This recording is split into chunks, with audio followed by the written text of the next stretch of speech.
Never heard of DeepSeek? That's about to change. China's AI just hit a new level, and it's cheaper, faster, and scaling at warp speed. The AI race, it's not just heating up, it might be toppling completely. Let's break down the latest AI dope. Have you heard about this Chinese AI startup, DeepSeek? Yeah. They're really making some waves right now, getting some impressive wins, and people are calling it a wake-up call for the U.S. I see. What's really got everyone talking is that their whole core team was actually trained in China, not Silicon Valley. It really changes how we think about, where the top AI talent is coming from these days. Yeah. I mean, it's really fascinating because it challenges that whole idea that, there's like one single place for AI innovation. Right. We always think about like Silicon Valley, for breakthroughs. Yes. But DeepSeek is kind of, forcing everyone to kind of rethink that. So what's the deal here? Yeah. Is China's education system suddenly like churning out all these AI geniuses? We're looking at this New York Times article Okay. that really breaks down what DeepSeek has done and how it fits into China's big goal of becoming the global leader in AI by 2025. So to really understand this, we got to look at the sheer scale of how much China is investing in STEM education. I mean, the numbers are kind of crazy. Yeah. In 2020, they had over 4 times as many STEM graduates as the U.S. Wow. And get this, since 2018, they've added over 2,300 undergraduate programs Oh, wow. that are specifically focused on AI. So that's like a massive amount of people Yeah. who could potentially work in AI, right? Yeah. But it makes you wonder, is it all about quantity or is there quality there too? Right. Could all these graduates actually make innovation worse in China? Well, that's a big question, right? And McCrockalow, this think tank, actually found that almost half Wow. of the world's leading AI researchers right now came from Chinese undergrad institutions. Wow. But the problem is that the way China's education system works is it's really focused on these standardized tests. Right. And that can really stifle creativity and that out-of-the-box thinking you need for, big discoveries. Yeah. It's like they're teaching to the test.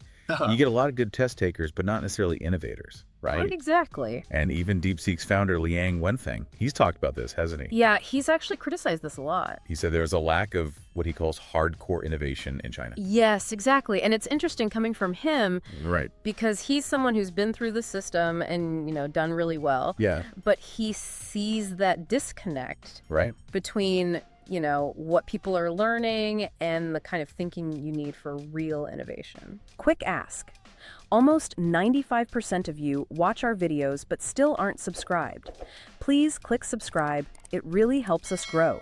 And if you're not loving our content, you can always change your mind. Thanks, and back to it. Speaking of Liang Wenfeng, let's talk about him for a second. Sure. He's a super interesting guy. He actually started in finance, Oh, really? but switched to AI because the government started cracking down on that sector. Interesting. It's kind of ironic, right? Yeah. He might not even be in AI if the government hadn't pushed him out of finance. It shows you how unpredictable these things are sometimes, Right. These external forces, even ones meant to, control things, can end up pushing people in new directions. Right. Lead to totally unexpected breakthroughs. And DeepSeek is a pretty unique company in itself, right? Yeah, It's actually funded by a hedge fund, which is unusual Yeah. for an AI startup. Yeah, definitely. And they seem to be much more focused on intellectual exploration than, just trying to make money fast. I see. They even hire people with backgrounds in the humanities Wow. to work alongside their computer scientists. That's really different. Yeah, it's totally different from how things usually work in Silicon Valley, Right. where it's all about growth and making profits. Yeah. Do you think this approach could be like a secret to their success, or is it just, something unique to DeepSeek? That's a great question. Yeah. It makes you wonder what really leads to innovation, right? Yeah. Is it that pressure cooker environment in Silicon Valley, or is there something to be said for DeepSeek's model? Where Right. they have more intellectual freedom to explore, Right. maybe bringing in those different perspectives from the humanities. Yeah. Helps them be more creative when they're solving It's problems. definitely working for them. Right. But, the article does point out that it's not all easy for China's AI ambitions. Yeah. There are some real challenges they have to overcome. Definitely. We talked about the education system, Correct. but there's also the political side of things. Yeah. Xi Jinping is all about control and cracking down on companies like Alibaba. Yeah. That's made things uncertain and made the tech sector less appealing to some people. It's interesting, though, because we said DeepSeek might not even exist without the government crackdowns, right? It's like this weird tension. where the government wants to be the best in AI, Yeah. but their actions are making the industry they want to control Yeah. less attractive to some of the brightest minds. It really shows the problem with trying to control innovation too much. Right. It's a delicate balance. Right. And it's hard to say if China's approach is going to hurt them or help them in the long run. And it seems like there's some debate going on within China about the best way forward, right? Yeah, for sure. Hey, want our free AI dope top AI tools that we use? Chat below. It's our live Google Sheets packed with over 100 killer tools, video, music, photos, AI voices, productivity, script writing, YouTube hacks, captions, the works. Always growing. Live Google Sheet. Always free. AI, dope top AI tools that we use. Download and chat below. Back to the show. Even within the government, Yeah. some people are starting to see the problems with their current approach. Right. They want to move away from all this control and give young talent more freedom to succeed. It's like they're realizing that to get real innovation, they need to let go a little bit. Exactly. But where does DeepSeek's success fit into all this? Right. Will their model, which is based on independence, Yeah. be seen as a threat or as proof that this trust is needed? That's what we're going to explore when we come back. Stay with us. So DeepSeek's success seems kind of like a contradiction to how we normally think about China and AI. Right. They're doing really well, despite, or maybe even because of the government's control. Yeah, it raises some big questions about, how government control and innovation actually work together. Right. Can a government really force these big breakthroughs to happen? Or does it need to step back and let things develop more freely? It makes you wonder what's going to happen next in China's AI world. Yeah. Will DeepSeek's success lead to a more hands-off approach from the government? Or will they just try to control things even more? That's the million-dollar question, right? It's all about politics and economics and this global race for AI dominance. Right. It's almost like we're watching this experiment unfold in real time. Yeah. With DeepSeek being this kind of alternative model within China's overall strategy.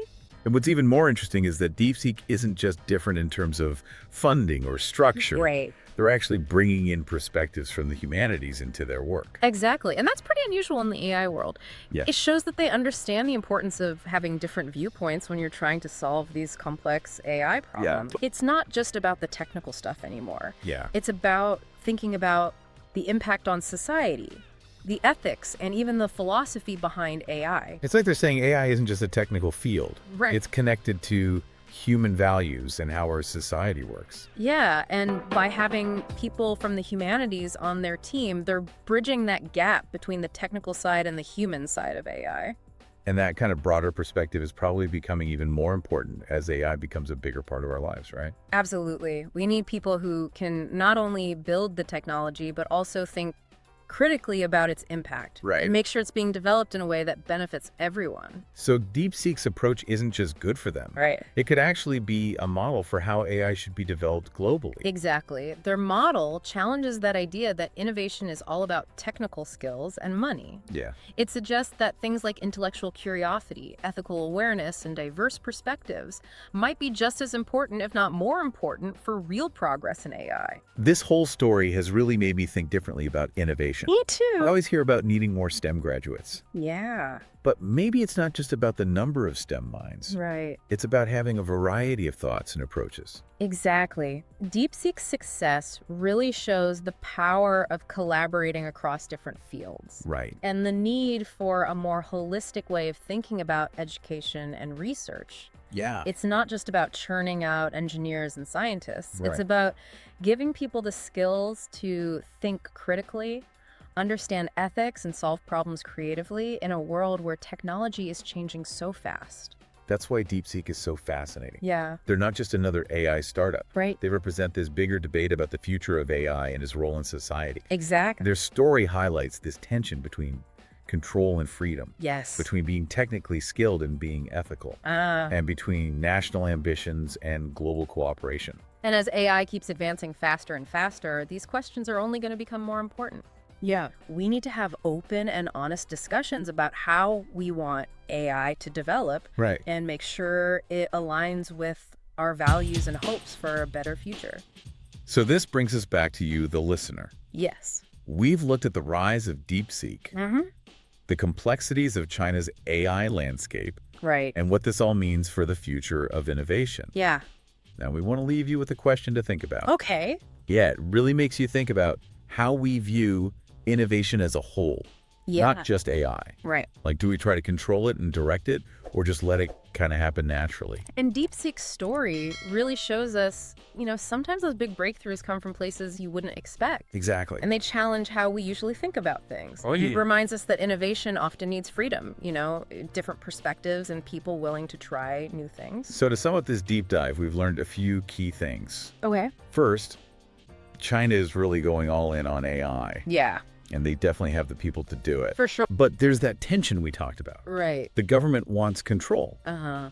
but that might be clashing with the need for a more open, innovative environment. Right. And DeepSeek is such an interesting example. Within all of that, Yeah. they've been super successful with this model that focuses on exploring ideas Right. and bringing in diverse perspectives, Right. which actually kind of challenges the traditional Chinese approach. Their story shows that there's no one right way to innovate. Exactly. You can come from anywhere and in ways we don't expect. And that's why it's important to keep up with what's happening all over the world. Yeah. We need to understand the pros and cons of each approach. Right. And think about the bigger picture for AI and how it's going to affect society. And if you want another AI dope deep dive, check this next video and ask yourself, how lucky are we to live in these AI dope times?